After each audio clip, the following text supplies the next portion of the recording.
प्रिय छात्रों और छात्राओं, हिंदी साहित्य की ऑनलाइन कक्षा में आपका बहुत बहुत स्वागत है। मैं डॉक्टर मीना गौतम आज आपकी बीए द्वितीय वर्ष की कक्षा ले रही हूँ। इस संबंध में आपकी पिछली कक्षा में रीतिकालीन काव्य पर केशवदास पे हम 2 कक्षाएं ले चुके हैं। आज मैं इसी विषय को आगे बढ़ाऊंगी। आज हम पिछली बार मैंने रामचंद्रिका के काव्यत्व पर बात की थी। उसके रामचंद्रिका एक प्रबंध काव्य के रूप में उसका क्या मुकाम हासिल है या किस प्रकार की वो कविता है, हमने उस पर चर्चा की थी। आज जो मैं बात करूंगी पिछली चर्चाओं के दौरान ही, और जैसा कि आप जानते हैं कि रीतिकाल में या आपके बीए द्वितीय वर्ष के पेपर में हम हर दिन जो चर्चा करते हैं हम प्रश्नोत्तरों से संबंधित चर्चा करते हैं, क्योंकि इस बार आपकी उस प्रकार की विधिवत कक्षाएं नहीं हो पाई हैं। तो हम चाहते हैं कि आप लोग परीक्षा में आपके पास पूरा मटेरियल हो, आप पढ़ सकें। तो हम परीक्षा में पूछे जाने वाले प्रश्नोत्तरों पर ही मैं बार बार इस कक्षा में चर्चा करूंगी। आज का जो जिस विषय पे मैं चर्चा करने चाह रही हूँ, रामचंद्रिका की संवाद योजना। जब मैं रामचंद्रिका के प्रबंध काव्यत्व पर चर्चा कर रही थी तब मैंने आपको इस बात की ओर इशारा किया था, इस और एक कहा था कि रामचंद्रिका संवादों की दृष्टि से रीतिकाल की एक महत्वपूर्ण महाकाव्य है। रीतिकाल का एक महत्वपूर्ण प्रबंध काव्य है, क्योंकि इनके रामचंद्रिका का जो सबसे महत्वपूर्ण, और पिछली बार मैंने 1-2 संवाद आपके भरत और कैकेयी के जो बीच के संवाद थे उस पर मैंने आपसे बात की थी। जो हम अगर रामचंद्रिका के संवाद की बात करते हैं, रामचंद्रिका के संवादों की जो सबसे महत्वपूर्ण बात है वो कहीं ना कहीं है, पहली बात नाटकीय शैली। नाटकीय शैली की वजह से ही इनके जो संवाद हैं उसमें मतलब एक अलग से एक रोचकता इनमें बनी रहती है, और नाटकीयता है या शैली की जो नाटकीयता है वही कहीं ना कहीं रामचंद्रिका के संवादों की मूल शक्ति है। और संवाद योजना ही रामचंद्रिका की प्रसिद्धि का मूल आधार है। रीतिकाल की कोई भी काव्य कृति अगर प्रबंध काव्य बहुत कम रचे गए हैं रीतिकाल में, फिर भी रामचंद्रिका के समकक्ष नहीं ठहर सकती, उसके बराबर में नहीं टक्कर ले सकती। और कभी रामचंद्रिका को जब हम पढ़ते हैं तो हमें हमेशा लगता है कि केवल कथानक ही किसी मतलब प्रबंध काव्य को या किसी काव्य को महत्वपूर्ण नहीं बनाता, लेकिन उस कथानक का जो उचित विकास है किस प्रकार हो, संवादों का जो उत्कृष्ट स्तर पर जो उन्होंने प्रयोग किया है, ये बहुत महत्वपूर्ण है इस कृति के बारे में।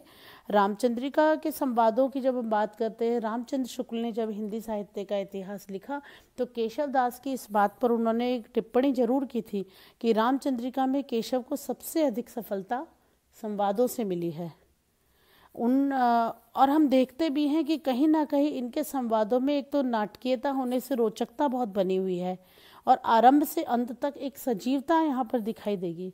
और संवादों के कारण ही मन को मतलब वो रोचकता आती है, एक नीरसता उस पाठ्य उस कवि मतलब जो कथ्य है इसकी खत्म होती है। और इनके जो संवाद हैं वो जो संबंधित पात्र हैं उसके व्यक्तित्व को उद्घाटित करने में बड़े महत्वपूर्ण हैं। कहीं ना कहीं कथा विकास को तो गति मिलती है, लेकिन दूसरा उसमें जो व्यक्तित्व हैं, जो पात्र हैं, उनका जो होता है वो एकदम से व्यक्तित्व विकास उनके पात्रों की दिखाई देता है। अब रामचंद्रिका के जो संवाद हैं देखा जाए तो बहुत से लोग, मैंने पिछली कक्षा में बात की कि कई बार केशवदास पर इस प्रकार के आरोप लगते ही रहे हैं कि केशवदास भावुक कवि नहीं है या हृदयहीन कवि है या कठिन काव्य के प्रेत हैं। मैंने पिछली कक्षाओं में बात की थी, लेकिन अगर हम रामचंद्रिका के संवादों को देखेंगे, भाव अभिव्यक्ति और कला दोनों ही दृष्टियों से इनके संवाद बहुत उत्तम हैं या अच्छी बने हुए हैं। उनके संवादों में विविधता का गुण बहुत ज़्यादा आपको दिखाई देगा।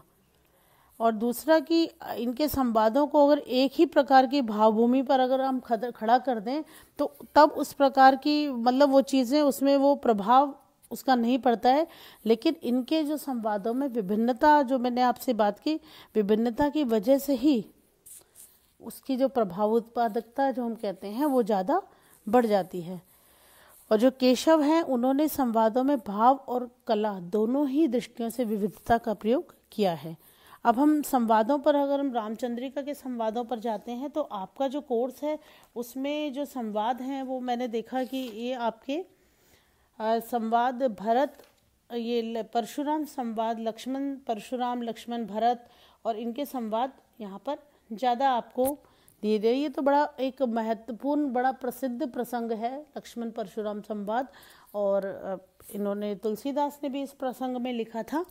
तो इनके यहाँ पर जो, और इन्होंने ऐसे 10 से 12 जो संवादों को अपने दिखाने के लिए 10 से 12 ऐसे प्रसंग हैं जहाँ पर आपको संवाद इनके दिखाई देंगे।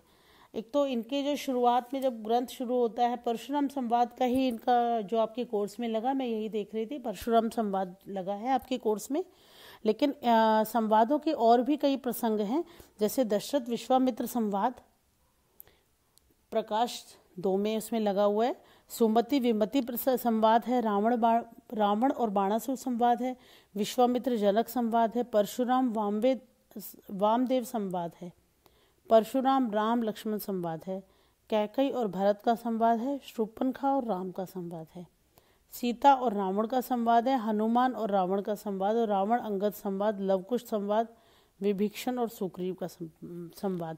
तो संवाद चूंकि इसकी मूल शक्ति है, तो कहीं ना कहीं इस प्रकार के प्रसंगों की आयोजना केशव दास ने ऐसे कई प्रसंग वहाँ पर क्रिएट किए हैं, स्थापित किए हैं, जिसमें वो उन संवादों को अच्छे तरीके से, कुशलता से वहाँ पर प्रस्तुत कर सकें। यदि हम संवादों को किस तरीके के, अगर हम संवादों पर चर्चा करना चाहें तो संवाद 6 प्रकार के संवाद होते हैं जिन पर हम बात करेंगे। ये तो प्रसंगों की बात की, क्योंकि आपको रामचंद्रिका के संवादों पर प्रश्न पूछा जा सकता है, इसीलिए मैं ये जो आपकी कक्षा है रामचंद्रिका के संवादों पर ही करना चाहती हूँ। और वो जो हम कर रहे हैं कि पहला जो श्रेणी होती है संवाद, अगर हम देखे जाएं 10 किस्म के संवाद होते हैं, 10 श्रेणियों में बांटा जा सकता है, 10 वर्गों में बांटा जा सकता है संवादों को। जो सबसे पहला होता है गद्यात्मक संवाद। गद्यात्मक संवाद होते हैं जो कि कथा के विकास को गति प्रदान करें, वे गद्यात्मक संवाद होते हैं। दूसरा संवाद होता है चरित्रोद्घाटक, जिसमें चरित्र का उद्घाटन हो, इस प्रकार के संवाद। तो काव्यकार इस प्रकार के संवादों को जो क्रिएट करता है, जो रचना जिनकी करता है, उससे कहीं ना कहीं कुछ एक, जैसा मैंने पहले भी अभी थोड़ी देर पहले कहा कि कुछ एक चरित्रों का उद्घाटन उनके संवादों से ही पता चलता है। तो बहुत सारी चीज़ें इसमें आपके परशुराम संवाद में ही ये लगा हुआ है, परशुराम या वामदेव के संवाद में इस तरह के कई संवाद हैं, जिसमें चरित्र उद्घाटक संवाद हैं। जब राम का परिचय होता है तो राम के परिचय संवादों से ही उनके चरित्र के बारे में पता चल जाता है। पूर्व घटना सूचक संवाद, रामचंद्रिका में भी इस प्रकार के कि पहले की घटना की सूचना देने के लिए भी बहुत सारे संवाद हैं। जैसा कि पिछली कक्षा में ही मैंने आपको प्रसंग जिक्र किया था इस प्रकार के संवाद का, कि राम वनवास और दशरथ के निधन की जो सूचना है भरत कैकई को का, ये जो संवाद बड़ा महत्वपूर्ण है। मात कहाँ नृपतात गए सुरलोक ही, क्यों सुत शोक लिए। तो बहुत बड़ी घटना है, लेकिन एक संवाद के माध्यम से ही कथा का विकास तो हुआ ही, लेकिन पूर्व घटना की सूचना देने के लिए संवाद का प्रयोग करते रहते हैं। और चौथी जो कैटेगरी, चौथी जो श्रेणी आती है प्रश्नोत्तर मूलक संवाद की आती है। ऐसे बहुत सारे संवाद इसमें दिखाई दे जाएंगे आपको। व्यंग्यात्मक संवाद अगली श्रेणी है। व्यंग्यात्मक संवाद का जो प्रसंग है वो अंगद रावण संवाद और परशुराम लक्ष्मण संवाद में भी दिखाई देते हैं।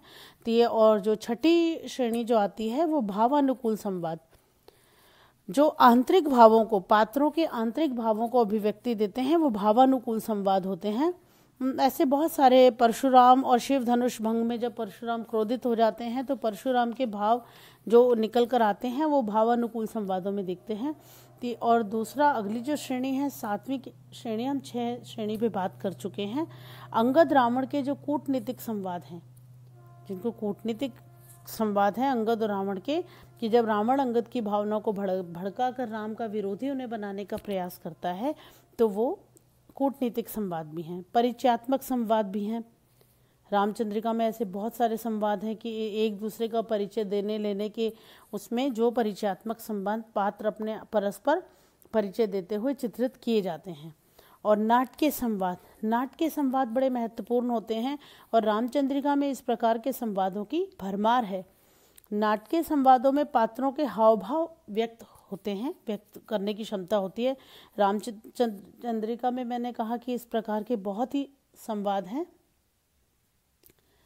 अब हम देखें, अब ये 9 किस्म के संवाद हैं और अंतिम जो मैं करूँगी जो रामचंद्रिका में मिलते हैं, आध्यात्मिक किस्म के संवाद, जिसमें कवि आध्यात्मिक तत्वों का विश्लेषण करता है और जो 2 पात्र होते हैं कुछ एक विषयों पर अपनी अध्यात्म, जैसे कि अगर आप कोर्स के अपन बाहर जाकर बात करेंगे तो ये आपके इसमें शायद अपने इस कोर्स में तो आपके नहीं लगा हुआ है, लेकिन इसमें भी श्री राम और वशिष्ठ के आध्यात्मिक संवाद यहाँ पर बने हुए हैं।